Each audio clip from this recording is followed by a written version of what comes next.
ব্যারাকপুরের সুরধুনী পরিদর্শন আবাসে পিকনিক করতে এসে ব্রেকফাস্ট করলাম গরম গরম কড়াইশুঁটির কচুরি, আলুর দম আর জিলিপি দিয়ে।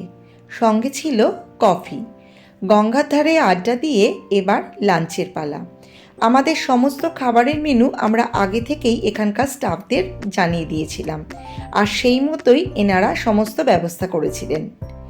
আমাদের মেনুতে ছিল ভাত, স্যালাড, শুক্তো, ডাল, আলু ভাজা, ভেটকি মাছের পাতুরি আর মাটন। প্রতিটি খাবারের টেস্ট ছিল কিন্তু দারুণ। বিকেলে খেয়েছিলাম ফিশ ফ্রাই আর কফি। আমার পরবর্তী ভিডিওতে এখানকার রুমগুলো আপনাদেরকে দেখাবো।